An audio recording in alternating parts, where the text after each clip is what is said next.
His eyes are about an inch below where they should be on his face, almost to halfway down his cheeks. They slant downward at an extreme angle, almost like diagonal slits that someone cut into his face, and the left one is noticeably lower than the right one.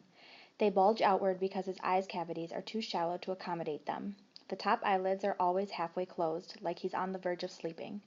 The lower eyelids sag so much they almost look like a piece of invisible string is pulling them downward. You can see the red part on the inside, like they're almost inside out. He doesn't have eyebrows or eyelashes. His nose is disproportionately big for his face and kind of fleshy. His head is pinched in on the sides where the ears should be, like someone used giant pliers and crushed the middle part of his face. He doesn't have cheekbones. There are deep creases running down both sides of his nose to his mouth, which gives them a waxy appearance. Sometimes people assume he's been burned in a fire. His features look like they've been melted, like the drippings on the side of a candle. Several surgeries to correct his lip have left a few scars around his mouth, the most noticeable one being a jagged gash running from the middle of his upper lip to his nose. His upper teeth are small and splay out. He has a severe overbite and an extremely undersized jawbone. He has a very small chin. When he was very little, before a piece of his hip bone was surgically implanted into his lower jaw, he really had no chin at all. His tongue would just hang out of his mouth with nothing underneath to block it. Thankfully, it's better now. He can eat, at least. When he was younger, he had a feeding tube. And he can talk. And he's learned to keep his tongue inside his mouth, though that took him several years to master. He's also learned to control the drool that used to run down his neck. These are considered miracles. When he was a baby, the doctors didn't think he'd live. He can hear, too. Most kids born with these types of birth defects have problems with their middle ears that prevent them from hearing. But so far, August can hear well enough through his tiny cauliflower-shaped ears. The doctors think that eventually he'll need to wear hearing aids, though. August hates the thought of this. He thinks the hearing aids will get noticed too much.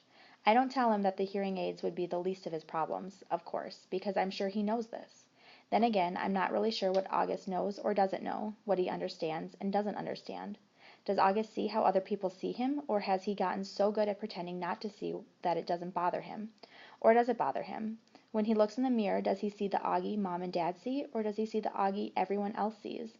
Or is there another August he sees, someone in his dreams behind the misshapen head and face? Sometimes when I looked at Gran's, I could see the pretty girl she used to be underneath the wrinkles. I could see the girl from Ipanema inside the old lady walk. Does August see himself as he might have looked without that single gene that caused the catastrophe of his face? I wish I could ask him this stuff. I wish he would tell me how he feels.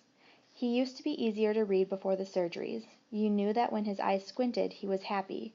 When his mouth went straight, he was being mischievous. When his cheeks trembled, he was about to cry.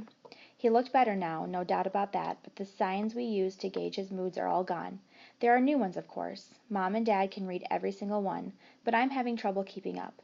And there's a part of me that doesn't want to keep trying. Why can't he just say what he's feeling like everyone else? He doesn't have a trach tube in his mouth anymore that keeps him from talking. His jaw's not wired shut. He's 10 years old. He can use his words. But we circle around him like he's still the baby he used to be. We change plans, go to plan B, interrupt conversations, go back on promises depending on his moods, his whims, his needs. That was fine when he was little, but he needs to grow up now.